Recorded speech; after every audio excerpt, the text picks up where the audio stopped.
ایک پاک فطرت بچہ کہ جو فطرت اسلام پر پیدا ہوتا ہے، اگر اس کی عمر تمام عمر فرش اعضاء پر گزرتی ہو اور اس کے وجود میں ہر سال مسلسل ذکر حسین تکرار ہوتا ہو اور یہ ذکر حسین اس کے وجود کا حصہ بن جاتا ہو، تو ممکن ہی نہیں ہے کہ عمر کے بڑھنے کے ساتھ ساتھ اس تکرار کی وجہ سے جو ذکر حسین اس کے وجود کا حصہ بن جاتا ہے، اب یہی ذکر حسین اس کو اپنے وجود سے زیادہ ضروری محسوس ہوتا ہے۔ یہی وجہ ہے کہ جب عالم بلوغیت میں پہنچتا ہے، اپنی رجولیت میں پہنچتا ہے، تو یہ عقیدہ اس کے قلوب میں مستحکم ہو جاتا ہے کہ اب مرنا تو پسند کرتا ہے، حسین سے دور رہنا پسند نہیں کرتا ہے۔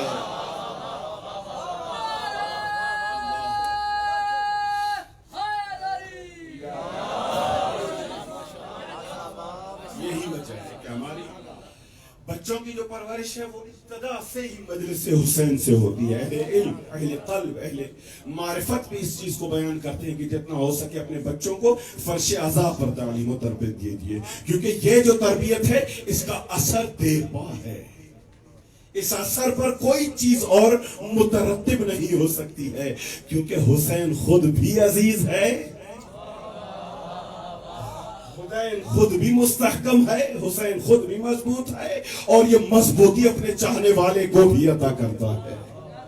حسین خود بھی غالب ہے اور یہ غلبہ اپنے چاہنے والے کو بھی عطا کرتا ہے۔ یہ صفت خدا کی ہے۔ ایک جملہ فقط آپ کے مزاج عالیہ کو ذرا اوپر لانے کے لیے کہ یہ جو عزت ہے یہ خدا دیتا ہے۔ ذرا جلوہ دیکھیے گا کربلا کا، ذرا جلوہ دیکھیے گا حسین کا۔ اے میرے پروردگار، یہ عزت فقط تیرے لیے ہے، تجھ سے مخصوص ہے؟ کہا نہیں، اگرچہ فَلِلَّهِ الْعِزَّةُ جَمِيعًا، لیکن میری عزتوں میں مظہر بھی ہیں کچھ۔ کہا کیا؟ کہا فَلِلَّهِ الْعِزَّةُ وَلِلرَّسُولِهِ وَلِلْمُؤْمِنِينَ، میری بھی ہے، میرے رسول کی بھی ہے اور مومنین کی بھی ہے۔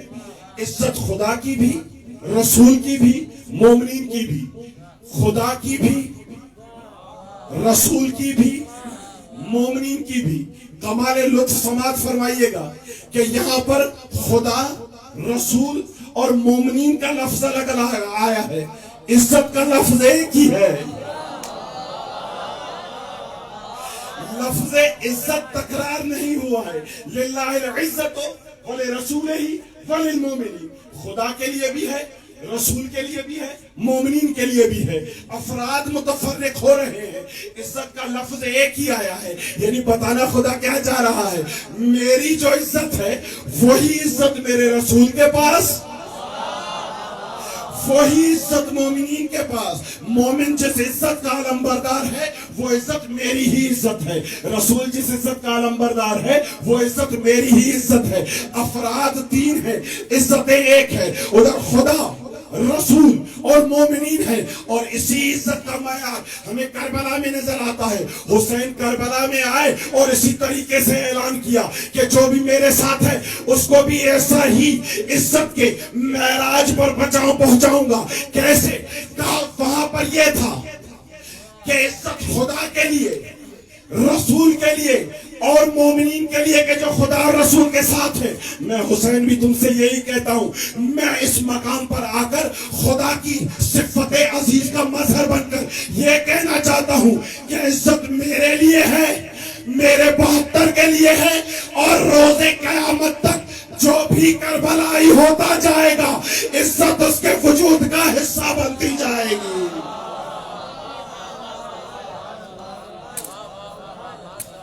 ایسا کچھ سلسلہ دروازہ عزت حسین نے کھولا ہے کہ یہ دروازہ عزت کھلا ہوا ہے۔ جو بھی جڑتا جا رہا ہے عزیز ہوتا جا رہا ہے، جو بھی جڑتا جا رہا ہے صاحب عزت ہوتا جا رہا ہے۔ ایک صلوات پڑھ دیجئے آل محمد کی ذات۔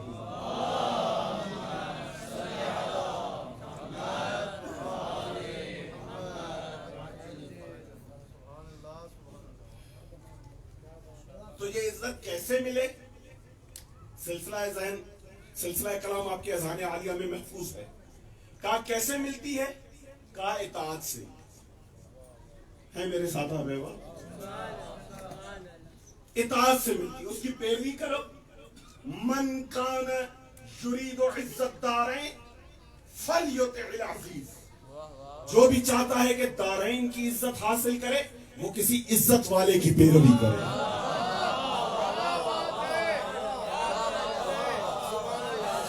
ذلتوں کی پیروی سے کبھی عزت کا معیار نصیب نہیں ہوتا ہے.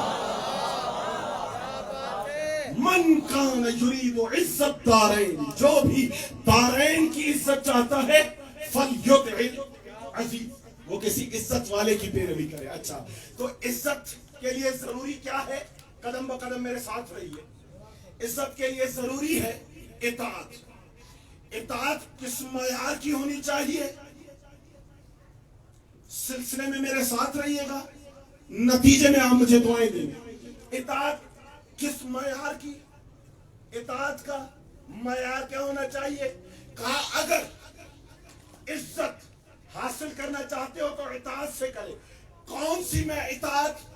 کس معیار کی اطاعت کہ جس سے مجھے وہ عزت حاصل ہو جائے جو وہ دینا چاہتا ہے. معیار کیا ہو؟ مرحلہ کیسا ہو؟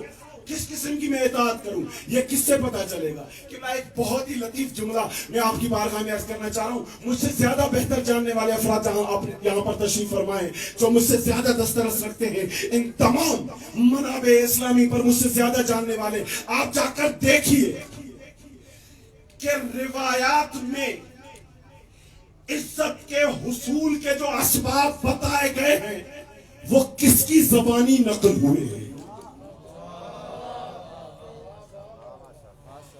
عزت کیسے حاصل کرو یہ کون کون بتا رہا؟ جا کر دیکھیں، آپ جا کر دیکھیں.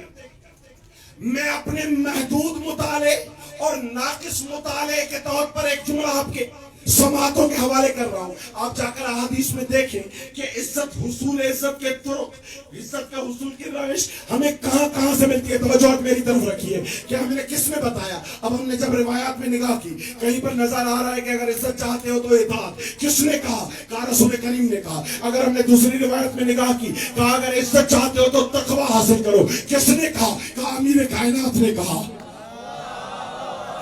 عزت چاہتے ہو تو تقوی کرو. تیسری روایت میں نظر کیا تو وہاں کہا کہ اگر عزت چاہتے ہو تو علم کو اختیار کرو، اپنے اندر صفت علم لاؤ. کس نے بتایا؟ کہا امام صادق نے بتایا. پھر دوسری روایت کی طرف نگاہ کی، اس نے کہا کہ اگر عزت چاہتے ہو، اگر چاہتے ہو کہ عزیز بنو تو لوگوں سے توقعات ختم کر دو. لوگوں سے توقعات ختم کر دو تم عزیز. یہ کس نے بتایا؟ کہا امام حسین نے بتایا. پھر دوسری حدیث کی طرف نگاہ کی، کہا اگر عزت چاہتے ہو تو قناعت، صفت قناعت کے معراج بن جاؤ، صفت قناعت سے لبریز بن جاؤ. یہ کس نے کہا؟ کہا امام علی نے کہا. مجھے سمجھ میں نہیں آ رہا ہے کہ یہ عزت کے سائر معیارات بتانے والی اگر کوئی ذات نظر آ رہی ہے، یا رسول نظر آ رہے ہیں، یا امام نظر آ رہا ہے، یا رسول یا امام، ان کے علاوہ عزت کو بتانے والا اور کوئی نظر نہیں آ رہا. اب مجھے کہنے دیجئے کہ کائنات میں اگر کوئی عزت کا صحیح مفہوم بتا سکتا ہے وہ وہی ہو سکتا ہے کہ جو خود عزت الہی کا معیار ہو، جس کے پاس عزت الہی موجود ہو. اب ہمیں کیوں کہا جاتا ہے کہ فلاں کو کیوں نہیں مانتے، فلاں کا ذکر کیوں نہیں کرتے، فلاں کا تذکرہ کیوں نہیں کرتے؟ ارے بابا ہم کیسے تذکرہ کریں؟ ہمیں ان صفات عالیہ کے علاوہ عزت کا معیار اور کہیں نظر آتا ہی نہیں ہے.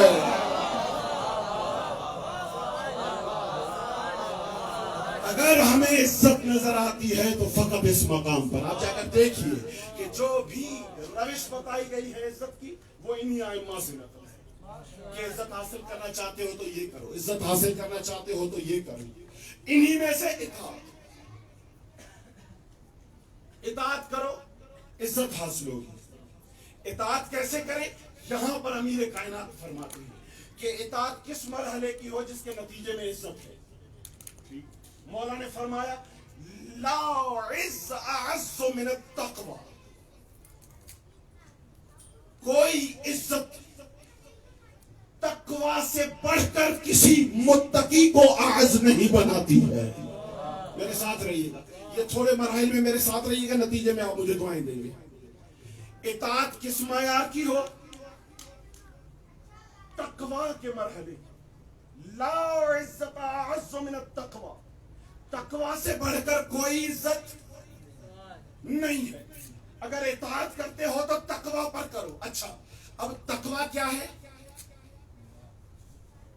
یہ کس سے پوچھے؟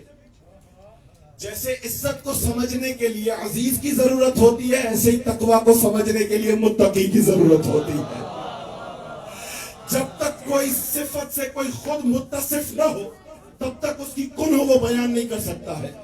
متقی سے پوچھیں گے کہ تقوی کیا ہے. اب میرے اہل علم بزرگان یہاں پر تشریف فرمائیں, تقوی کی مختلف ڈیفینیشنز مختلف طریقے سے بیان ہوئی ہے کہ یہ تقوی ہے, یہ تقوی ہے. اس میں سے خوبصورت تفسیر میرے چھٹے امام نے بتائی کہ کسی نے آ کر پوچھا, یا ابن رسول اللہ یہ تقوی کیا ہے, میں کیسے تقوی کے ذریعے عزت حاصل کر سکتا ہوں؟ کہ آپ کے دادا فرما رہے ہیں کہ متقی سے زیادہ اور کوئی عزت والا نہیں ہے, تو آپ مجھے بتائیں یہ تقوی کیسے حاصل ہوتی ہے جس سے میں عزیز ہو سکتا ہوں؟ امام نے مخاطب کر کے کہا, التقوی, تقوی یہ ہے کہ ان لا یفقدک اللہ تعالی ان یراک فلا یراک, ان لا یفقدک اللہ تعالی حیث امرک فلا یراک حیث نہاک. اگر تقوی کی پوری تفسیر پوچھنا چاہتے ہو تو تقوی کا خلاصہ یہ ہے کہ تقوی کے نتیجے میں ہونا یہ چاہیے کہ ان لا یفقدک اللہ حیث امرک, جہاں تجھے خدا دیکھنا چاہے وہاں سے تجھے گم نہیں ہونا. تھوڑا میرا ساتھ دیجئے کہ میری حالت آپ کے سامنے ہی ہے, میرا آواز آپ کے سامنے, آپ تھوڑا میرے ساتھ رہیے. اللہ یفتدک اللہ تعالی حیث یراک, جہاں پر خدا تجھے دیکھنا چاہتا ہے تو وہاں پر رہے. فلا یراک حیث نہاک, اور جہاں سے تجھے منع کرے وہاں تجھے نظر نہیں آنا چاہیے. اللہ اکبر, یہ عجیب معراج ہے, یہ عجیب معراج ہے. مولا تقوی کی تفسیر کچھ ایسے کر رہے ہیں کہ جہاں خدا چاہتا ہے تو نظر آئے, جہاں خدا نہیں چاہتا وہاں تو دکھنا نہیں چاہیے. تیرا وجود وہاں ہونا چاہیے جہاں پر خدا چاہتا ہو. جہاں خدا نہ چاہے تو وہاں کھڑا نہ رہے, تو وہاں بیٹھ نہیں.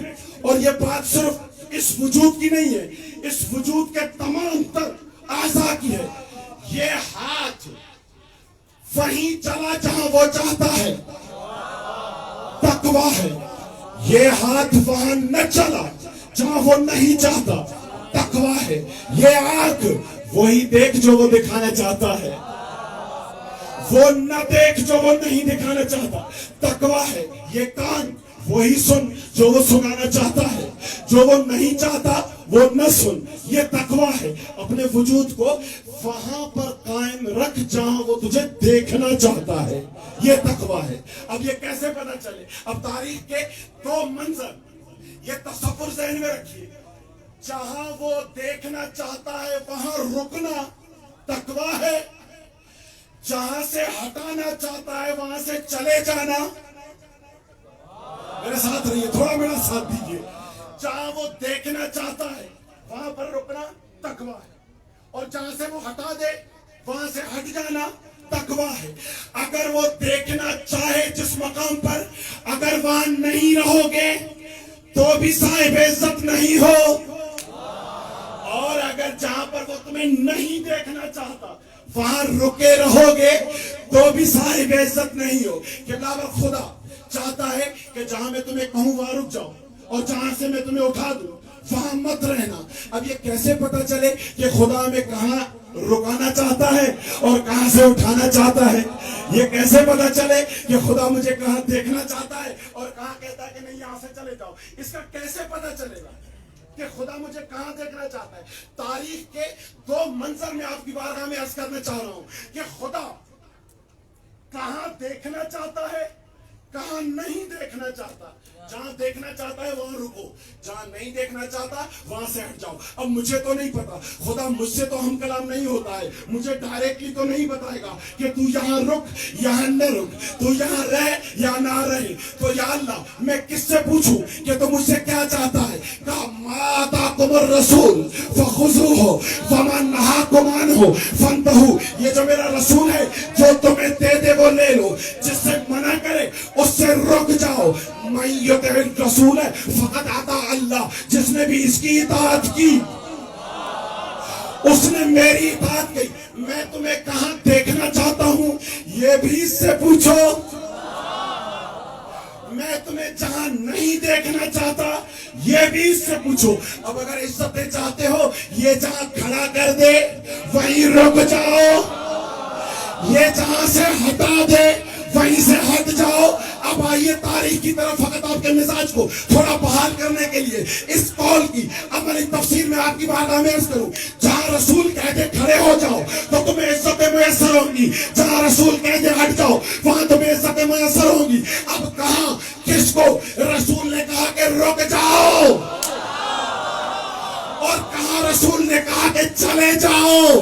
عزت اسی میں ہمیں ایک جنگ کا ایک منظر نظر آتا ہے جہاں پر کچھ لوگوں کو رسول کریم نے مخاطب کر کے کہا کہ جنگ کا نتیجہ کیسا ہی ہو تم کو یہیں کھڑے رہنا ہے،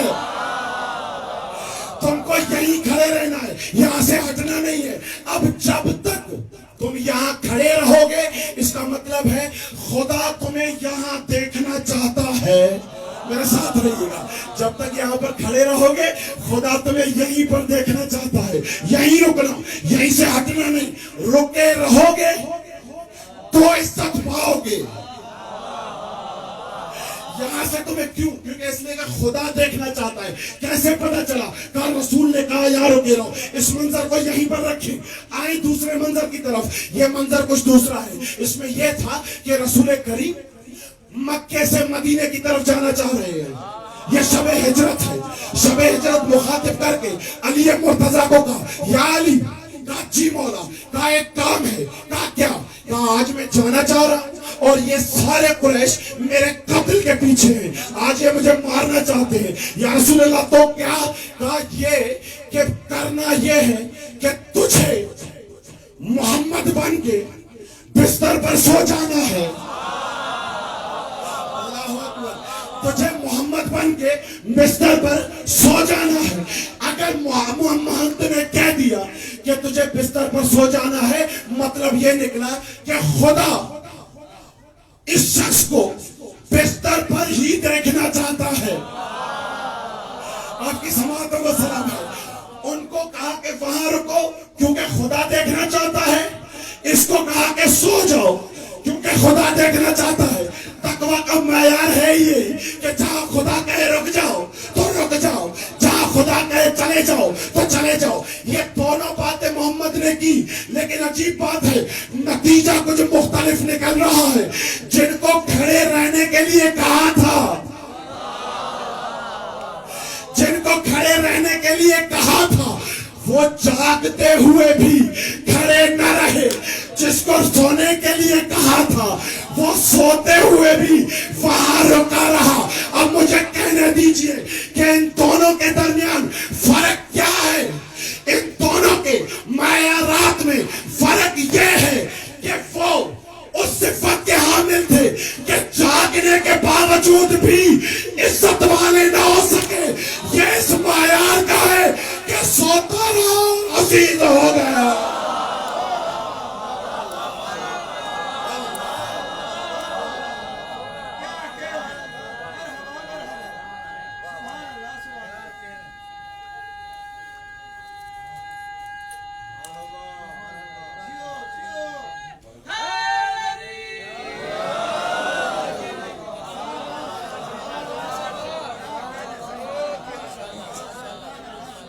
صادق نے یہ تقویٰ کی تفسیر بتائی ہے، اور میں نے تمہید میں جملہ کیا عرض کیا کہ کوئی عزت والا ہی بتا سکتا ہے کہ عزیز کیسے بنا جاتا ہے۔ جہاں خدا کہہ دے رک جاؤ عزیز بن جاؤ گے۔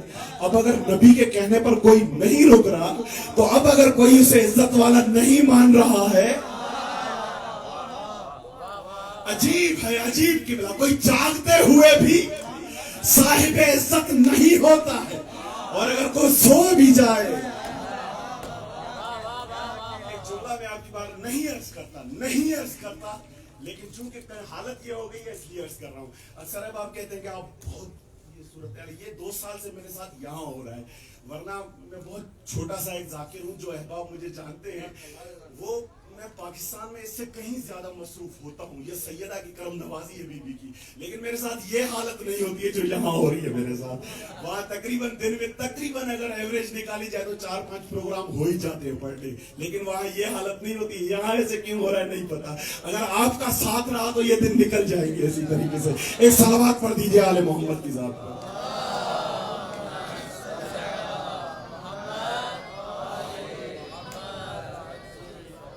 یہاں تک کا سلسلہ کلام کا نچوڑ کیا نکلا؟ جہاں پر وہ کہے رک جاؤ تو عزیز ہو، جہاں وہ دیکھنا چاہتا ہے وہاں رکو، اور اگر نہیں رکے تو ذلیل ہو، کیونکہ اس کی آنکھ. جملوں کو تبدیل کر دوں کہ عین اللہ تمہیں یہی دیکھنا چاہتی ہے. عین اللہ یہی دیکھنا چاہے. اس سے ایک قدم اور آگے جائے تو نتیجہ کیا نکلتا ہے؟ اگر کوئی رک گیا ایسے تقویٰ کے اس معیار پہ آ گیا تو نتیجہ بھی قرآن نے بھی بتایا اور روایات نے بھی بتایا. اور اس کے بعد ہم چلیں گے امام حسین کی بارگاہ میں. حسین کس طرح عزیز ٹھہرے ہیں، امام حسین کس طرح کہا اگر خدا کہے کھڑے رہو یہیں پر تو رکے رہنا، یہاں سے ہٹنا نہیں ہے. رسول کی بات مانو. ایک کو کہا رکے رہو، دوسرے کو کہا سو جانا. یہ رکا نہیں رہا، یہ سویا رہا. اب نتیجہ خود نکال لو کہ عزت کس کا مقدر ہونی ہے، صاحب عزت کون ہونا ہے. اگر کوئی ایسے کرے تو تقویٰ کو اس معیار پہ لے جائے تو نتیجہ کیا نکلے گا؟ میں ایسا متقی بن گیا کہ جہاں خدا مجھے دیکھنا چاہتا ہے میں رک گیا، اور جہاں خدا مجھے نہیں دیکھنا چاہتا میں وہاں سے ہٹ گیا. اگر تقویٰ اس معیار کا ہو تو نتیجہ کیا نکلے گا؟ اب نتیجہ کس سے پوچھے؟ اسی سے پوچھو گے جو صاحب عزت ہے، اسی سے پوچھے جو خود عزیز ہے. امیر کائنات فرماتے ہیں کہ جب اس قسم کا تقویٰ ہو تو نتیجہ کچھ اس طرح نکلتا ہے کہ ان التقویٰ منتہا الرضا اللہ. تقویٰ کی انتہا یہ ہے کہ اس سے رضایت پروردگار عطا ہوتی ہے. تقویٰ کی انتہا. اگر کوئی سفر تقویٰ میں ہے، اگر کوئی منزل تقویٰ کی طرف گامزن ہے اور وہ منزل تقویٰ پر پہنچ گیا تو منزل پر پہنچنے کے بعد ملے گا کیا؟ کام ملے گی رضایت خداوندی. خدا کی رضایت سے ہمکنار ہوگا. اب یہ خود صاحب مرضات خدا ہے، اب اس کے پاس مرضات خداوندی ہیں. تو قبلہ کیا شب ہجرت اسی تقویٰ کی معیار میں علی منزل مقصود پر نہیں پہنچے؟ جب محمد نے کہا علی تم یہی سو کیونکہ خدا تجھے یہاں سوتا ہوا دیکھنا چاہتا ہے، علی سو بھی گئے. اور پھر فرمایا بھی یہ کہ شب ہجرت جس طرح سویا پھر مجھے کبھی ایسی نیند نہیں آئی ہے جیسے شب ہجرت سویا. تو اب کیا ہوا؟ تقویٰ تو اپنے مرحلے پر پہنچ گئی. کہا اگر تقویٰ مرحلے پر پہنچے گی تو نتیجہ خود بخود مل جائے گا. کیا نتیجہ؟ کہا وَمِنَ النَّاسِ مَن يَشْرِي نَفْسَهُ ابْتِغَاءَ مَرْضَاتِ اللَّهِ. تو سوتا رہے، تیرے سونے کے بدلے میں تقویٰ وہاں پر پہنچے گی، میری رضایتیں یہاں پر پہنچے گی.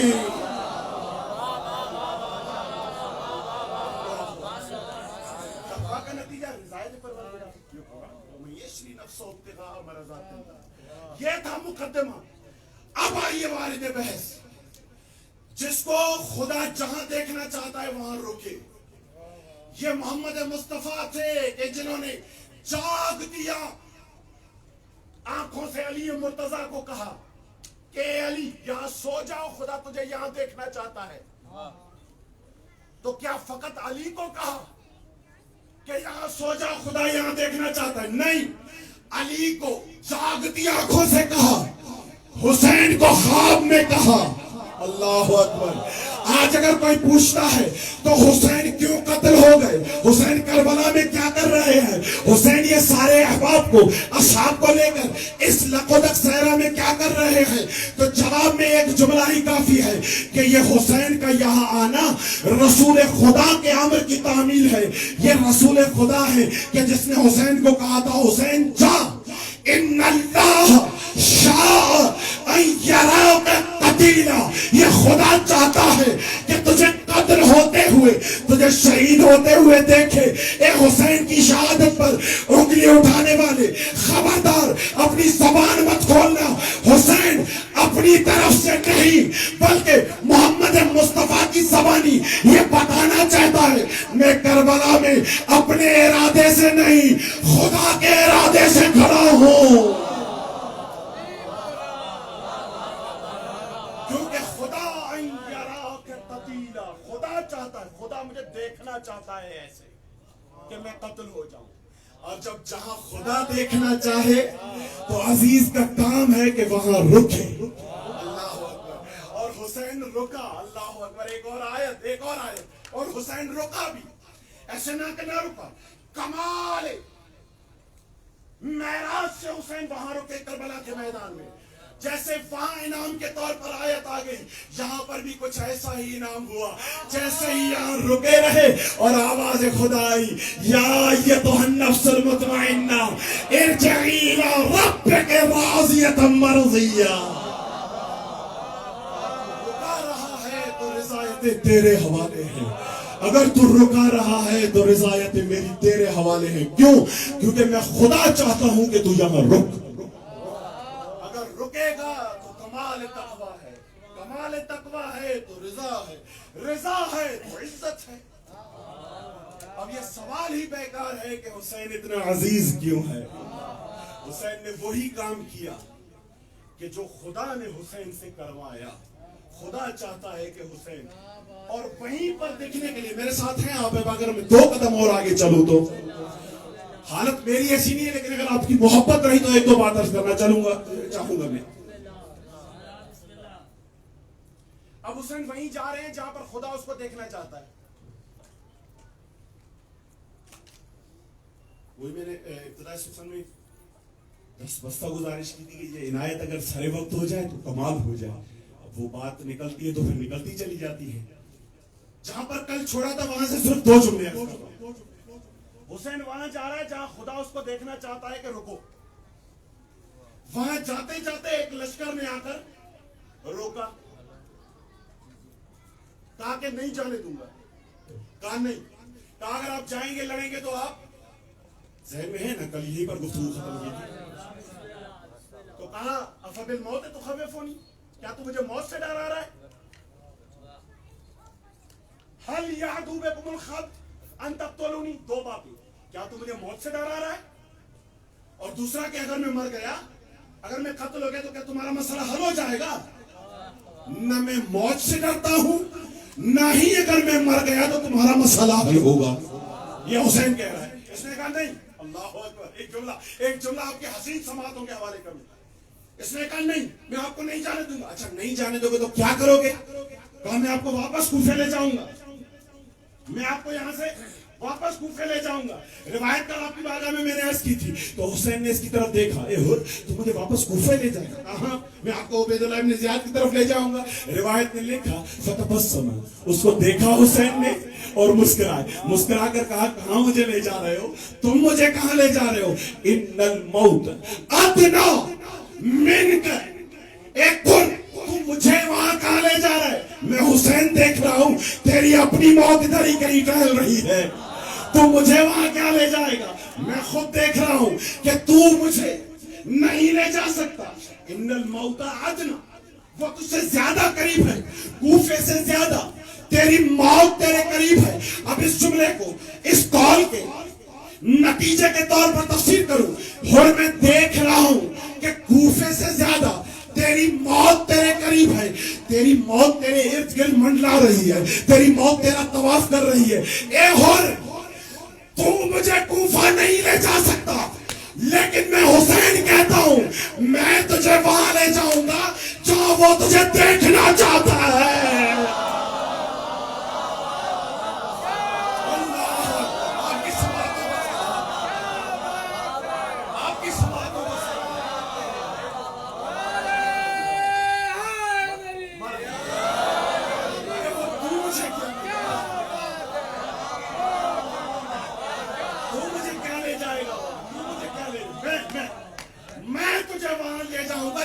تجھے دیکھنا چاہتا ہے. اور یہاں سے کیا پلٹتے ہو؟ ارے یہ عشق کی گلی ہے, یہ وادی عشق ہے, یہاں سے واپس پلٹنا ممکن ہی نہیں ہے. میں تمہیں لے جاؤں وہاں پر جہاں پر خدا تجھے دیکھنا چاہتا ہے. میں تجھے وہاں لے جاؤں گا اور اس مقام پر پہنچ کر میں تجھے عزتوں کے وہ معیار عطا کروں گا. اللہ اکبر, کہ تیرے دروازے پر آ کر لوگ عزتوں کا سوال کریں گے. افبالموت تخوفنی, تو مجھے موت سے ڈرا رہا ہے.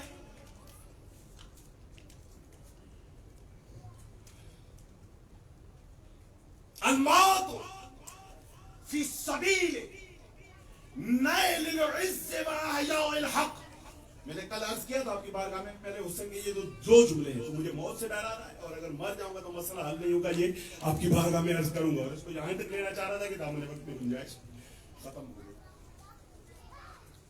فقط روایت عرض کیے دیتا ہوں, تحلیل آپ کی بارگاہ میں کل عرض کروں گا. اگر تو مجھے موت سے ڈرا رہا ہے, توجہ ہے نا میری طرف آبا احباب کی, نوازا ہے آپ نے میری اوقات سے زیادہ مجھے نوازا بزرگان کے. اگر موت سے ڈرا رہا ہے مجھے, اللہ اکبر, اگر موت سے ڈرا رہا ہے تو الموت فی سبیل نیل العز و احیاء الحق. اگر موت سے ڈرا رہا ہے تو سن, موت اگر عزتوں پر پہنچنے کا وسیلہ ہو, موت اگر عزت کو پانے کا ذریعہ ہو, وہ احیاء الحق, اور اگر میری موت کے ذریعے حق احیاء ہوتا ہو, حق زندہ ہوتا ہو, توجہ میری طرف, موت اگر عزتوں پر پہنچنے کا ذریعہ ہو, موت کے ذریعے اگر احیاء حق ہوتا ہو, تو سن میں کیا کہتا ہوں, لا موت الذی فی سبیل العز الا حیات خالدہ. اے اور سن, اگر موت عزتوں پر پہنچنے کا ذریعہ ہے تو یاد رکھنا یہ موت اور کچھ نہیں ہے, اسی موت سے زندگی جاویدانی ملتی ہے. اسی موت, لا موت الذی فی سبیل العز الا حیات خالدہ, موت اور کچھ نہیں ہے سوائے حیات جاویدانی کے. اس حالت میں اگر مر بھی گیا تو یہ تم تصور کر رہے ہو کہ میں مر گیا, نہیں, یہی موت میری حیات کا سبب ہوگی. فالحیات الذی لا فی الظل, فالحیات الذی فی الظل, نہیں ہے حیات در ذلت, الا الموت الذی لا حیات معہ. اگر تم زندگی میں ذلیلانہ زندگی گزار رہے ہو تو یاد رکھو ایسی زندگی موت سے بدتر ہے. اور موت بھی کیسی, لا حیات معہ. یہ عجیب جملہ ہے, یہ آخری جملہ اور آپ کی ذہنوں میں تو حسین کہہ رہے ہیں اگر مارتے ہو اور مرنے سے عزت ملتی ہے تو یہ موت حیات خالدہ ہے, حیات جاویدانی ہے, حیات مستمر ہے, حیات ابدی ہے. کیونکہ اس صورت میں اپنی حیات باقی کے حوالے کر رہا ہوں, تو وہ بھی باقی ہے, مجھے بھی باقی رکھے گا. وہ بھی زندہ ہے, مجھے بھی زندہ رکھے گا. اور اگر میں ذلت میں مر جاتا ہوں تو یہ موت کون سی ہے, الموت الذی لا حیات معہ. اگر مر گیا ایسی ذلت کے ساتھ تو یہ موت ایسی ہے جس کے ساتھ حیات. اس جملے کو آخر میں لا کر کے لا حیات معہ, یہ خود جملہ بتا رہا ہے کہ حسین بتا رہے ہیں کہ موت دو قسموں کی ہوتی ہے. ایک موت وہ جس سے زندگی بڑھ جاتی ہے, ایک موت وہ جو زندگی کو ختم کر دیتی ہے. کہ تمہیں اپنانا ہے کہ کون سی موت مرنا چاہتے ہو. اگر زندگی والی موت مرنا چاہتے ہو تو عزت سے مرو, اور اگر ختم ہونے والی موت مرنا چاہتے ہو تو ذلتوں میں, رسوائی میں مرو. میں تجھے جانے نہیں دوں, یہ نتیجہ ہے عزتوں کا. قبلہ ایسے نہیں کہ فقط کہا کہ میں تجھے دیکھ رہا ہوں, بلکہ حر کو لے بھی آئے اس مقام پر. اسی سلسلے کو چند قدم آگے بڑھا رہا ہوں اور آپ کی ذہنوں کو تمام. ایسے تھوڑی تھا کہ فقط کہا, عملی تفسیر بنا کے دکھایا کہ حسین جہنم کے قعر سے تجھے نکال کے اس مقام پر لا کر کھڑا کروں گا جہاں پر خدا تجھے دیکھنا چاہتا ہے. اور جب صبح عاشور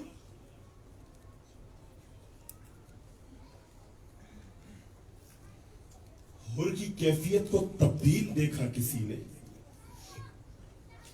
اسی جملے کی طرف سے حر، اگر کوئی مجھ سے پوچھتا کہ عرب کا سب سے شجاع ترین مرد کون ہے تو میں تیرا نام لیتا، لیکن آج میں تیری عجیب حالت دیکھ رہا ہوں، اور یہ کیفیت کیسی، یہ طبیعت میں تبدیلی کیسی؟ اسی جملے کا کیا کہا میں اپنے آپ کو جنت اور جہنم کے درمیان محسوس کر رہا، اور اسی جہنم سے نکالنے کے لیے حسین نے حر کو اپنے ساتھ ملایا۔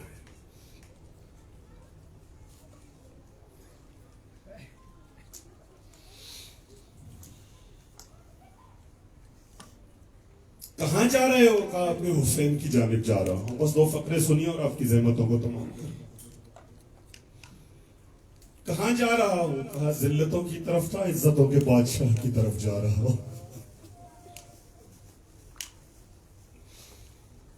لیکن جانا کچھ اس طریقے سے ہے کہ پشیمانی ہے، ندامت ہے، سر جھکا ہوا ہے، آنکھوں سے آنسو روا ہے۔ اور کیوں رو رہے ہو؟ یہ ندامت سے سر کیوں جھکا ہوا ہے؟ کہا کیا کروں، مجھے یاد آتا ہے وہ مرحلہ جب میرے کسی کام کی وجہ سے زینب کی آہ نکلی تھی۔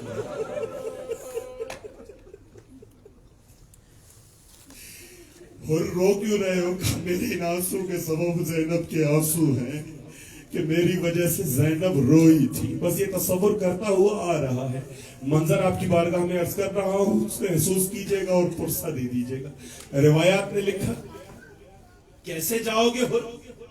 کہا ایسے ہی جاؤں گا جب کوئی گنہگار کسی کریم کی بارگاہ میں معافی کے لیے جاتا ہے۔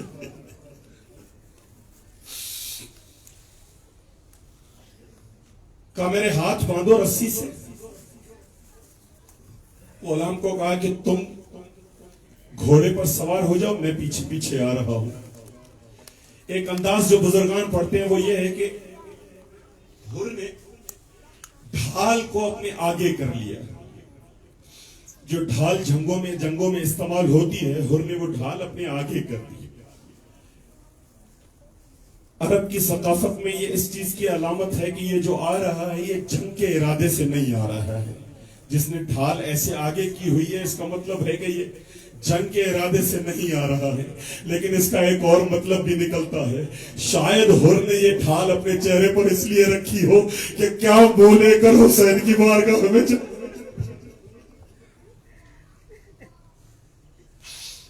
کیا منہ لے کر حسین کی بارگاہ میں جاؤں گا۔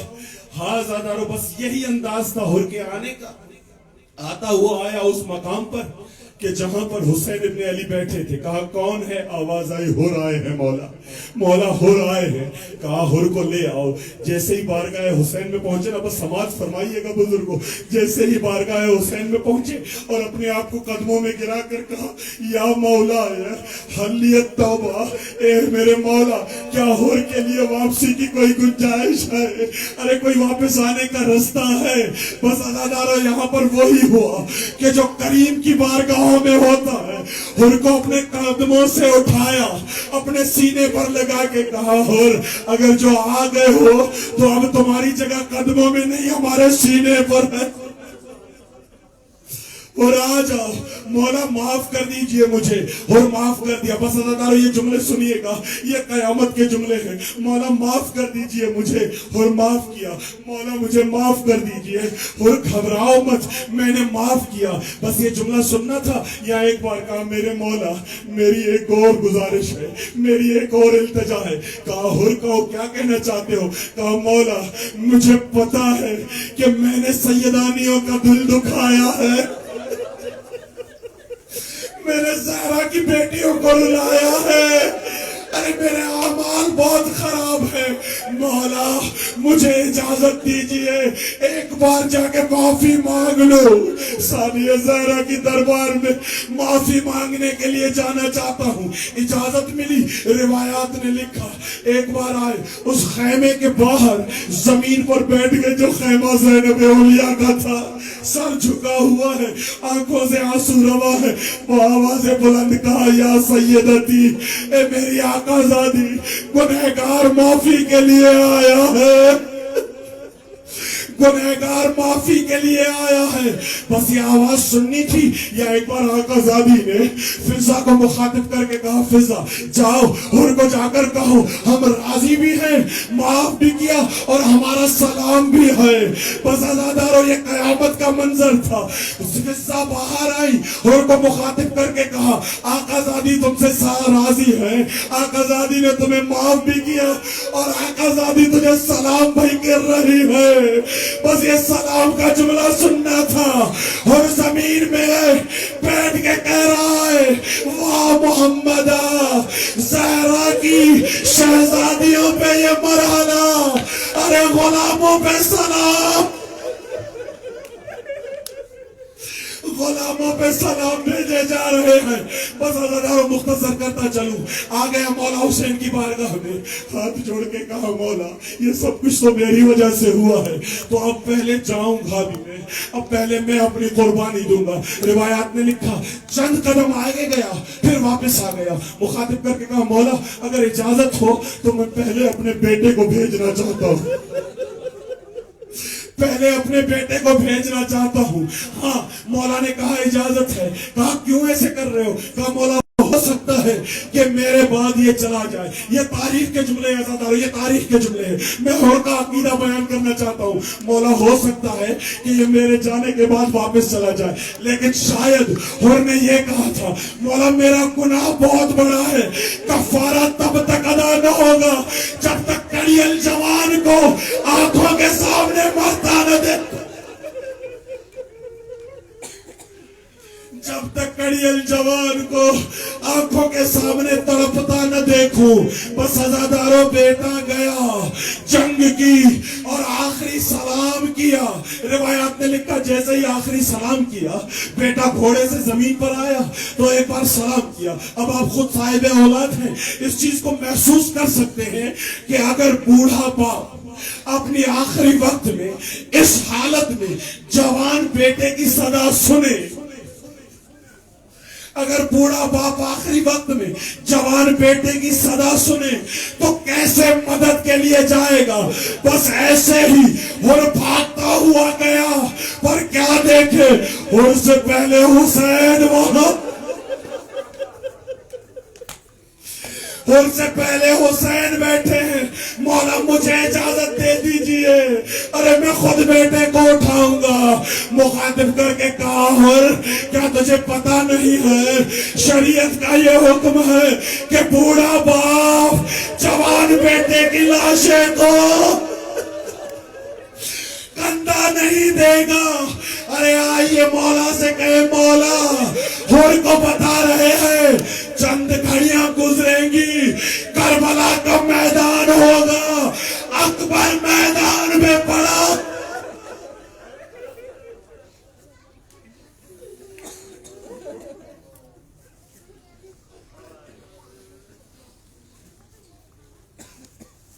لعنة الله على القوم الظالمين سيعلم الذين ظلموا أي منقلب ينقلبون. ماتم حسین